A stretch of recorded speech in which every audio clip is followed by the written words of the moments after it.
Good afternoon. Welcome to our sixth installment of 25 Minutes with Cap. For those that missed the first 5 of these, my name's Adam Sills, head of specialty underwriting here at CapSpecialty.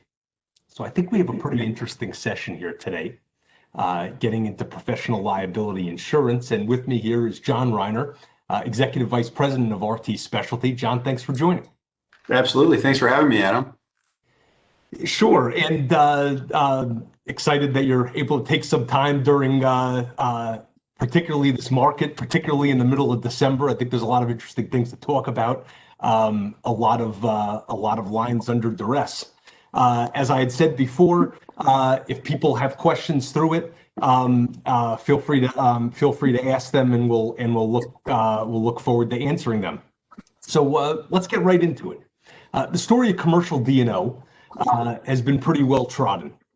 Big limits deployed, cheap prices, some pretty big losses. What's going on now, and has anything changed since, call it, March?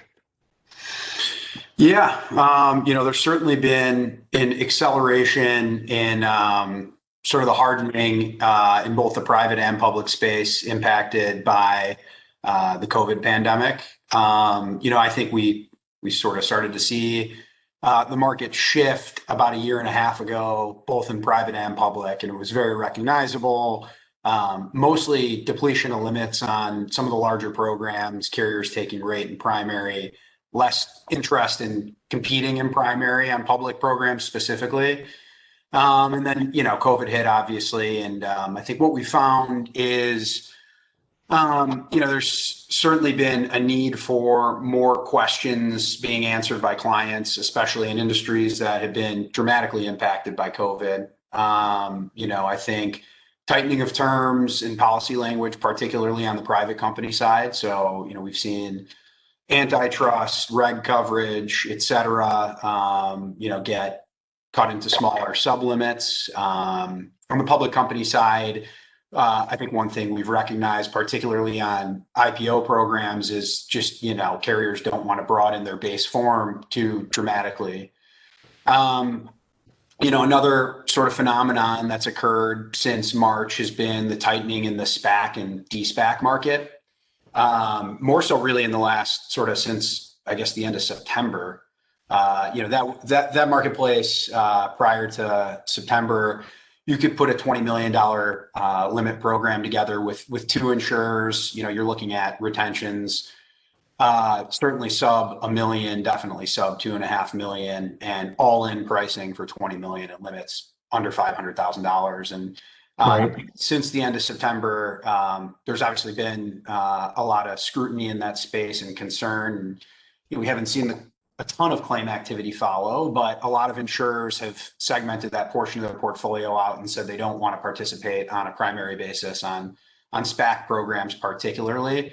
So that's dramatically hardened and created tremendous opportunity for us as a wholesaler. So that's another area I think since March that's sort of tightened. Other recognizable changes, again, just lack of primary interest on publicly traded accounts. I think if you look at most of the reports that are out, very infrequently are primary changing hands on renewal. So right. most of the incumbent insurers are the same insurers that have the ability to potentially compete on a primary basis. And it's such a narrow pool of carriers that want to play there. So there's just been lack of activity and change, which, allows the incumbent to take advantage of their position in the market. And get rate, et cetera. So I would say those are sort of the most recognizable changes since, let's call it, the beginning of the pandemic. Do you think that the economic downturn is going to create a ceiling on how high the rates can go? TBD. I think that's a tougher one to predict. I think we'll just have to see how it sort of plays out. But, I think that there's an inflection point of pricing, regardless of what occurs, where clients just elect to stop buying as much insurance, and we've seen that. Right. The IPO market is a great example of that. If you look at, sort of our benchmarking from the last 6 months versus, let's call it 24 months ago, you're just going to see companies of a parallel size buying way less insurance because pricing's gotten to the point where it's hard to digest. So, of course, I don't think we're going to be seeing clients just, go bare, self-insure regularly. But I do think that there's going to be a pricing point that clients just can't digest buying as much as they have been historically.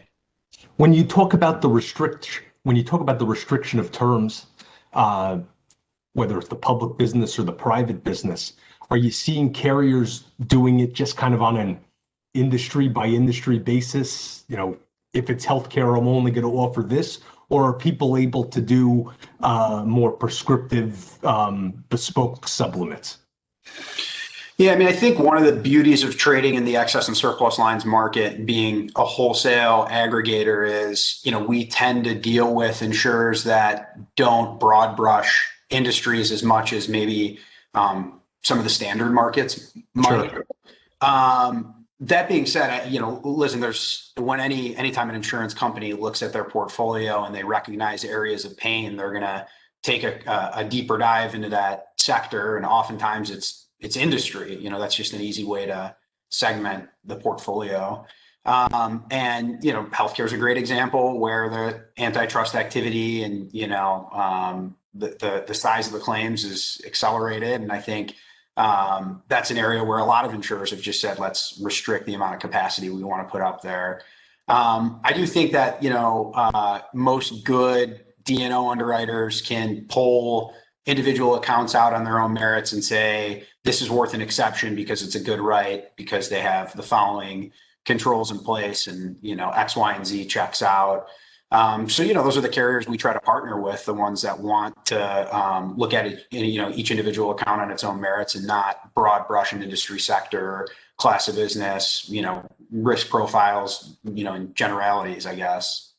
It's funny, as much pain as you hear about when people are re-underwriting their business, it also feels like there's never been more excitement to enter all of these, the E&S area in general, and in particular, some of the D&O space. How do you think the new entrants in this space are going to affect the market? Or is it going to slow any of the momentum? Yeah, it's a really good question. If you look at sort of the most recognizable new entrants over the last, I guess, 60 days, or maybe even 120 days, the main players running the show at those operations have been through a few market cycles and I think really know what they're doing. And I wouldn't categorize them as disruptors per se, if that's the proper term. I mean, I think that they are being thoughtful about how they build out their portfolio and know that limit deployment, pricing, et cetera, all plays into the long game of a healthy, business. I think in order for a new market to gain market share, especially in the public company space on more high profile risks, pricing plays a big role, because if you're not cheaper than the known quantity, it's hard to get the brand out. So I do think, in time, with additional new entrants, that'll probably be how the pricing ends up shifting in the client's favor. And I think, I think what we've seen from behavior from the newer entrants now is they're solving problems. They're picking up where other carriers can no longer deploy capacity because of pain in their portfolio. And I think, it would really take some insurers that are interested in playing primary to move the market dramatically, just because there's always going to be competition on excess for the most part. There's been more competition, I think, in the last 15, 30 days than there had been previous to that. But in order for the market to, I really think, shift, it's going to take some folks wanting to write primary business. Moving from the D&O space to some of the other spaces that you handle, are there other areas where you've seen similar types of pullbacks in terms, real price increasing, I don't know where you want to start. We've talked about the managed care space. We've Yeah. talked about the cyber space. Let's start with managed care. Yeah, I mean, managed care is simply supply and demand game, and there just isn't enough supply right now. Candidly, I just think that there's just not enough insurers that want to write managed care. To be blunt, understand it. I think it's a really niche, specialized space, and a lot of the same names from an individual underwriting perspective that are writing it right now are the same folks that have been doing it for a while. So we've just seen, obviously, there's claim activity there, and there's a reason why insurers aren't as, aggressive in entering that space. But that's just been simply a game of supply and demand, and the supply is not at its highest in the last 10 years. Another area I think is worth talking about is cyber. As an aggregator, we have the benefit of seeing, predicting trends a little far in advance because we see such high volume of submission activity. And there's been no product line that we've seen more of in the last 90 days than, cyber opportunities for renewals that are having problems. There's just been a huge dump of that business into our channel. On national accounts, large cyber programs, for the most part, where just carriers are in pain from ransomware claims is usually sort of the theme that we're hearing from a lot of the major trading partners that we talk to on a daily basis. And I think we're going to see that market continue to turn in the direction that D&O has over the last, sort of 24 months. Another space that I think we've seen some pullback in terms, a tremendous amount of submission activity is in the insurance agency E&O space, which obviously you're intimately familiar with, but just seeing a lot of sort of COVID related E&O claims, a lot of carriers taking a second look at their portfolio, deciding where they want to play, how much limit they want to have up, whether or not they need to tighten terms or ask more questions. So that's been another area of uncertainty. Sure. Back to the cyberspace. Is it just the ransomware? Did people, for the last 10 years, I've been saying it's going to narrow, the pricing is going to increase, and I've been wrong every year.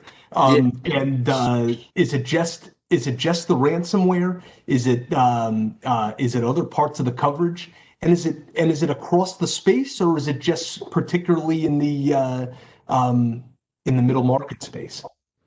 So ransomware is sort of like an easy place to point, just because if you talk to most major cyber insurers right now and ask them where they're having problems, it's going to be a resounding ransomware claims. Right. But I think what you have in cyber is no different than what you had in public D&O, looking back to 2013, 14, where we were just at the bottom of the market cycle. There was just a tremendous amount of supply, hundreds and hundreds of primary cyber insurers playing in the middle market space, whether it were, MGAs, Lloyd's cover holders, all the way to obviously sort of the name brand major carriers. So competition was at a point where it just drove pricing right into the ground. And I don't know that people could really make money in the long term with pricing being the way it has been in the last 4 or 5 years. So you have an underpriced market, on the average, and then you couple in with activity that can't be predicted. I don't think anybody saw this wave of ransomware claims coming as rapidly as it did. And candidly, I don't think people asked the right questions, and they didn't account for it in their model. So I think that sort of took us to where we are right now in this evolving, I think pretty rapidly hardening cyber market. You mentioned that it's like public D&O. Do you see the rates getting to where public D&O is, particularly on the excess? That'll take a while. I mean, we're seeing ILFs tick up a lot in programs. You could get to a $40 or $50 million attachment point and still have a pretty aggressive rate. And now we're starting to see carriers playing sort of, I wouldn't call them in the cheap seats, but higher on towers, saying like, we need more money. Not quite inverting on many programs yet, but getting close to 100% on a lot of layers. And there's less competition. There's a lot of carriers that had 10s, 15s, bigger chunks of capacity up that are taking a broad brush approach to capacity deployment and saying we only want to have 5 up on these deals, we only want to have 10. And that was the first sign in the public company market it was just, and obviously Cyan had a big role in that. It was sort of an individual event that I think moved a lot of the market. But I think we're seeing some of the sort of the same behavior, which is a good indicator that I think the marketplace will shift. I don't know that it'll ever get to the price point where public D&O is, unless the losses just continue to trickle up and up and up, and carriers say we can't play in this space anymore. So particularly, and I know you handle more on the larger end of accounts, but there were a couple of different carriers and MGAs that came out with special technical mousetraps. Did any of them work? Yeah, I think it's a tough question to answer. I think there's some carriers offering somewhat unique services that attract the right buyer, and maybe they're cheaper or whatnot. Mousetraps is a funny description, but I think that from what I've heard in the market, from talking to some of them, I think some of the tech-enabled insurers have had some success gaining market share, and have done a good job building a portfolio. Probably an unfair question to ask. You couldn't tell by my answer. Along those lines, you mentioned insurance agents and some of the COVID claims. Have the insurance agents underwriters been surprised? Was there, you said, has there been surprise that there could be agents exposure to coronavirus? I wouldn't call it necessarily surprise. I think it was, and there's no better person to ask than you, but I think I think a lot of carriers just said, these claims going to be reported timely, effectively, properly. Sure. How are we going about making sure people do that? So our timing, we went through a couple really big renewals right around that sort of April, May time, and I felt like it was a little more painful than years past, where every carrier wanted a million kind of COVID reporting claim questions answered, and there was just more dialogue than we've ever had to have on some of those programs. So I think, I don't know if the severity has, gotten to a point where carriers are going to need to start to change pricing, but it was obviously a big frequency concern. It was just, you got a dump of claims in, at a short period of time that there isn't precedent on. And I think that was, from what we've gathered, I think that was sort of the marketplace that's concerned. Are there other lines that you work through that you're kind of watching for COVID losses, or your carrier partners have a concern about? I think the healthcare, senior living healthcare space is one that comes to the top of my head. But a lot of the products we trade in are sort of industry agnostic, where like if you talk about D&O, for example, it's like any kind of general industry can buy a D&O policy or cyber policy.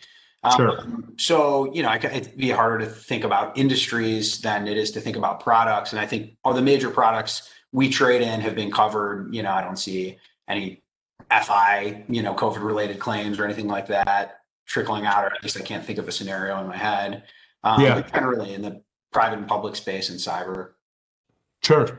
Do you have as you look toward 2021, do you have a prediction for lines of business that you're going to start to see more of, that you're not yet seeing? Not that we're not yet seeing. It's just going to be an acceleration of certain products. I think cyber is certainly number one on the top of that list. That if I could predict, I think the volume of public and private submissions won't subside. I don't imagine until maybe Q3, Q4, as more new entrants that we hear about continue to enter the market. And I think hopefully some of the carriers that have significant market share will have been able to work through their legacy issues on their books. But but I think it'll be a lot of the same. It'll be a lot of, miscellaneous professional liability, insurance agents, some the stuff that we've always seen, I think, significant flow of. So an HR type related question. You guys have had a ton of success developing technical brokers, many that have had no experience prior to joining your group. So how have you dealt with the challenge of COVID-19 as an employer, and how do you, or are you able to, continue the same level of training and development?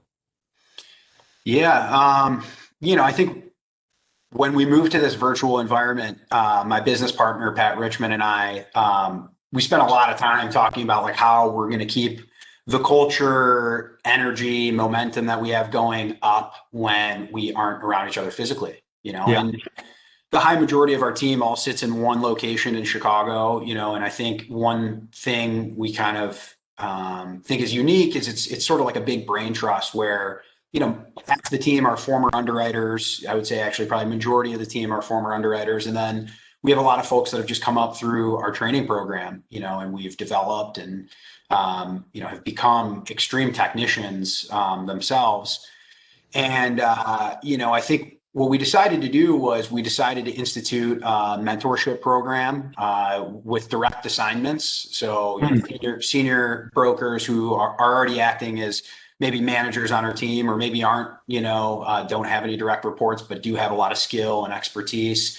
And we connected them to junior folks that are still developing on our team. And nice. We've, Ben Strelner on our team who runs, Ben Strelner and Kendall Bundy on our team who run that program have really put a ton of effort into making sure people on our team feel like they're getting the proper attention.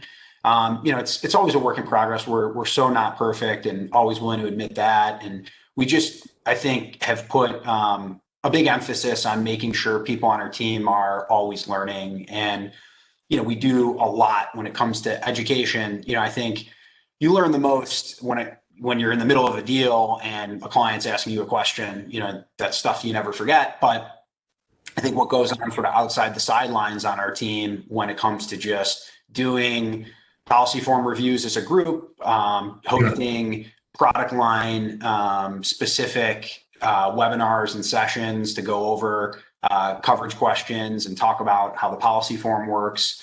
I think we've just put a lot of energy into it, and it's a practice that you have to take seriously and have to be willing to invest time into. And again, we're not perfect, but I think we've made a very strong effort towards making sure the folks on our team, especially the developing junior brokers, are getting the attention that they need and that's required to become an expert, to become a skilled technician.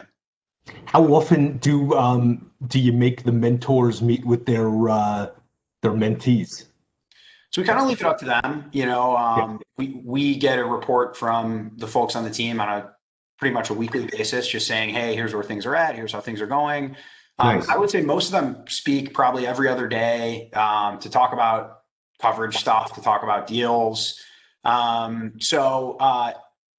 lot of them are interacting on an account flow basis very regularly. And I think they get a lot of real-time live feedback that helps them develop. Right. When it comes to doing like sessions, I think people get together probably every other day. Are you hired? I'm imagining you're still hiring new people. Yeah. We've, the onboarding process during COVID has been, for us, we've just had to figure out how do you demonstrate your cultural values to somebody when all you're doing is talking on the phone and online. And I think it's just communication and connectivity. It's just making sure you have those touches and making it a priority and scheduling time to talk to the people that you're onboarding in the process. We've got a great curriculum that we've developed for sort of new brokers and new administrative folks on our team that I think that the people on our team own that process, and they really want to make that special experience for the people that are coming on and being a part of our group. We've had a lot of success with the onboarding process during COVID, but I think a lot of that's just hiring the right people. We've made thoughtful guesses about who we think would be good cultural fits and who, we think would serve our clients and our markets and each other well. And, I think the rest plays itself out. Great. Well, hey, I got one last question, and then we're a minute over here, but we started 2 minutes late. What's next for you? What's the next place to focus? What's the next place to build? I think a lot of the same, as boring of an answer as that is, I think we're going to face new adversity and new challenges coming out of the COVID environment, coming out of a hard market cycle. And I think for us, it's just about continuing to stay focused on what's gotten us to where we are and allowed us to have success, and stay active and humble, and, making sure we're investing in our staff and constantly working towards servicing the client. So I think what's next for us, where are we going to invest time on a lot of the same areas we have, D&O, cyber, FI, healthcare. And I think we'll hopefully continue to get good opportunities. That's awesome. Hey, I really appreciate you taking time. Thanks. And yeah, it's great. Hey, I'll keep this open for a minute or two more if you want to ask any questions, or you could send me an email. But John, really great having you on. Yeah, thanks so much. Awesome. Thanks.